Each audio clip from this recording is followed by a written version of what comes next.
Well, hello friends. Welcome to the big book. I'm not in front of the bookshelf today because there's like a bunch of shit there that is gonna be out of the house soon. Like I got my bike tire stolen last night, so like my bike's chilling here, and then I have like all this stuff that I need to send out. Anyway, so I'm gonna be doing a hair mask today.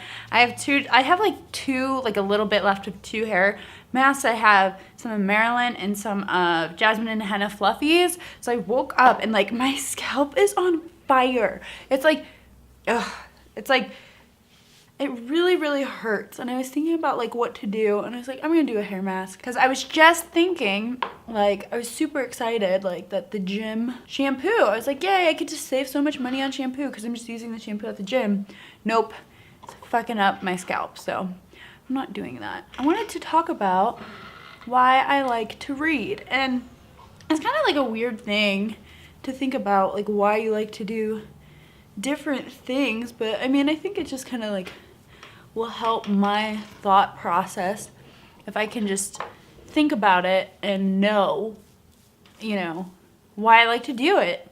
So I think like one of the first reasons is escapism. And I feel like it's one of the only ways nowadays to escape without a screen. Yeah, you can listen to like CDs and records and stuff like that, but that leads me to my next point.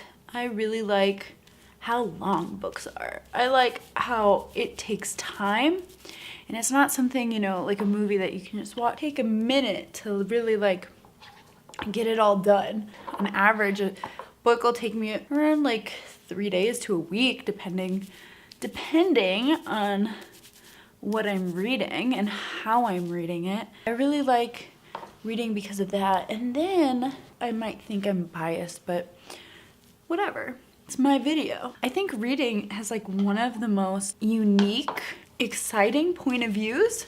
I just feel like I've read so many good books, and I've just seen like so many like mediocre TV shows. And that's not to say like there's a bunch of like really good TV shows. For me, like I've read a lot more books than compared to like TV and movies. Like I've seen a lot of good TV shows and a lot of good movies, but like I've read a lot better books, and like it might just be because I read more books in life. Another reason, or my own reason 3, this is kind of unstructured. I really like how you can go anywhere with it. So like you don't have to like, you know, you can listen to an audiobook, or I like work out and I see this woman on like the treadmill. Ding. She has like this clip thing that she does. She like clips it onto the machine. She like puts her book in there and she reads it that way. And so I really like how versatile it is. You know, you're not like stuck to a screen. Like when you binge watch a show, stuck in like the same position more or less for a while. But with books, you know, you can like read walk, or you can listen to audiobooks, or you know, you can hop on a machine and do it. Like I read physical books and like work out too at the same time. Like if I'm doing like floor exercises and stuff like that. 4th reason, is that what I'm on? I really like how like low budget it is. Essentially, the startup for it is really just like an idea in somebody's head that you write down. And that's just like so amazing to me, and it's just such a pure form of storytelling because it's so simple and it's so stripped down, and you know, you're able to like imagine it.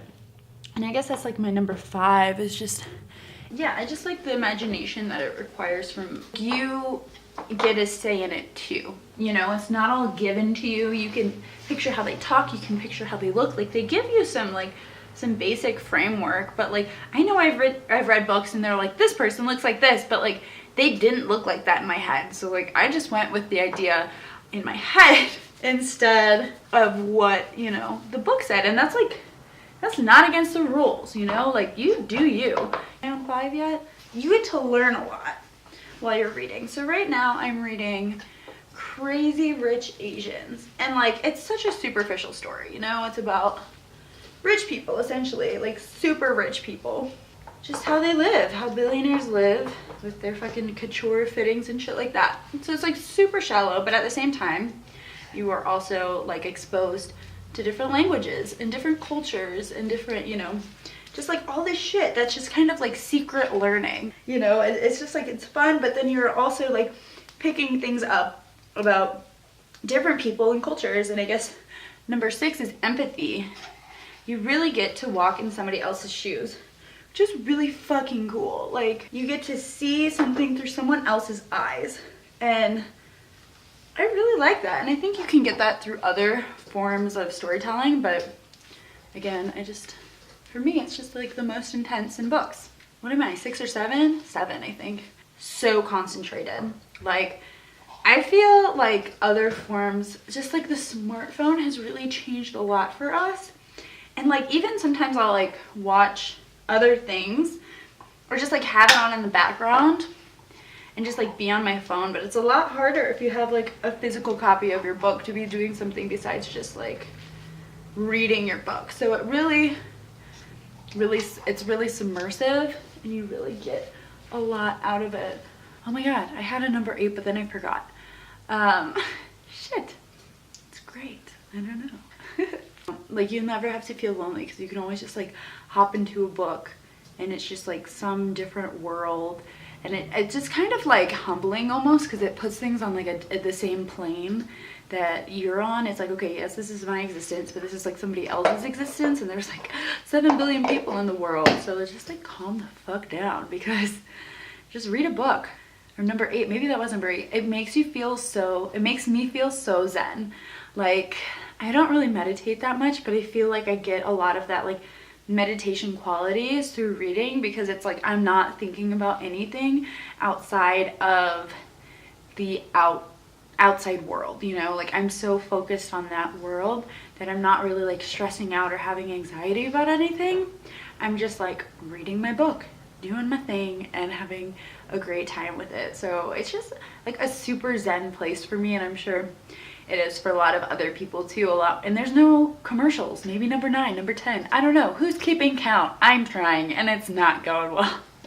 Number 10, there's no commercials, there's no advertising in it, you know. Maybe there's some like insidious sponsorship in there that I don't really know about, but for the most part, it's very, you know, you're not getting interrupted for an ad all the time by people like blatantly trying to sell you shit.